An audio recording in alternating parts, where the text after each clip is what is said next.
Well, Russians are beginning to flee the country to avoid being forced to fight in the war against Ukraine after a mandatory troop call-up began last week.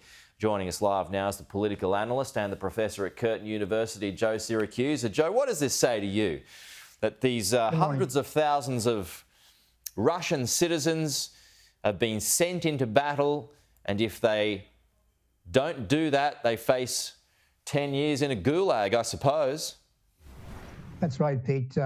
Look, it just tells you that the war is not too popular among the rank and file Russian. But look, this is typical of calling up tens of thousands of young men. And of course, they're reserving the right to call up people up to the age of 35.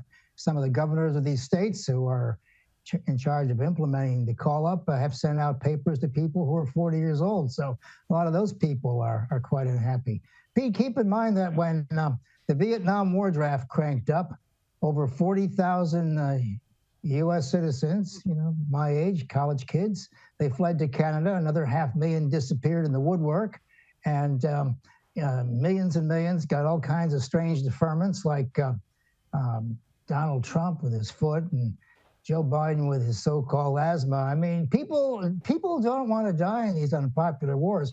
And the thing is, this war will come to an end sooner rather than later, and no young man wants to be the last person to die in a war. I mean, they just resisted. So I see why Putin had to go to the reserves. He's got some other things he can go to too. I mean, he's a leader of one of the largest countries in the world, and also the chief executive of the largest nuclear stockpile in the world. So look, he's got all kinds of options. But look, it's unpopular. No one wants to die in a war that doesn't make a lot of sense, and it's a lot easier to play a home game than it is an away game. Yeah, I mean, but if that doesn't work, is the final option the nuclear button?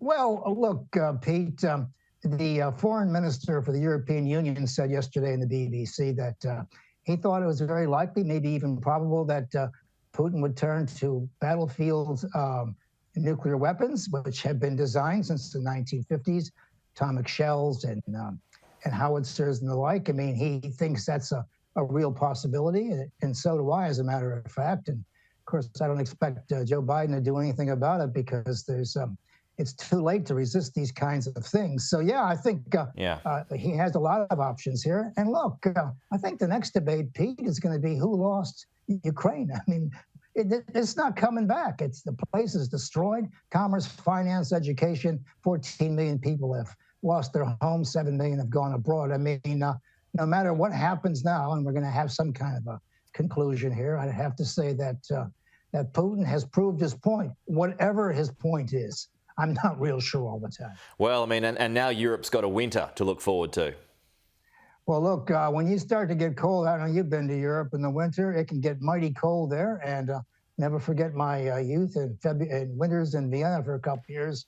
It gets real cold. And if you don't have regular gas or heat or some oil coming through the door, you have to work with your little stove in the corner and with wood that you don't have. So, yeah, it's gonna affect a lot of people, particularly the Germans. They depend on the Russian energy for 40%. So this is another reason why these particular sanctions don't work very well. I mean, sanctions only work 40% of the time.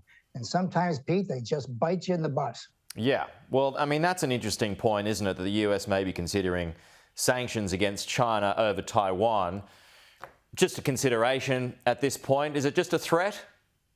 No, sir. Department of Commerce and Department of State are gearing up to increase the ante, that is to add some new sanctions, which will affect the economy of China, that is its telecom and its chips and the like.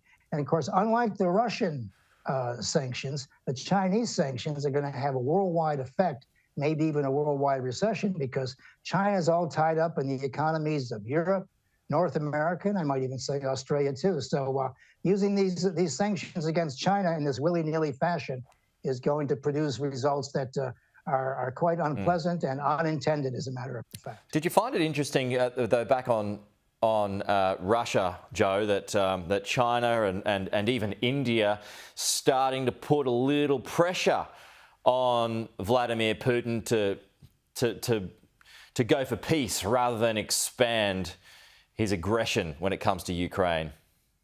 Well, look, the great powers always look out after themselves, and India and China would like this to go away. Yeah. Not because they're disapproving of Russia, but this is not how they roll. They don't want to deal with this, and they don't want to help Russia at the end of it because they don't want to be labeled with the same titles or even hit with the same kinds of sanctions. So they're not so much disapproving, Pete, as they're backing away very quietly. And of course, when you watch the great powers in action, just watch their feet. If they start to leave the room, you're in trouble. Well, I mean, it's an interesting one for India, because it buys most of its weaponry from Russia. It gets it at a good price. And, if that's now all of a sudden in jeopardy, where does it go? Well, it's not really going to be in jeopardy because the military-industrial complex of each of these great powers seems to do pretty well, whether the wars are popular or unpopular. I mean, the United States, the military-industrial complex did very well during the Iraq War, the Vietnam War, and all the rest of the wars. Same thing in Russia. And India likes to buy their military stuff from Russia. They have in the past. It's very reliable. And, of course, we got new players on the stage. We got the Turks who are doing a pretty good job in producing arms. And, of course, the Chinese can produce their own arms. So the arms industry, or what they used to say dramatically during the First World War, Pete, the merchants of death never suffer in war.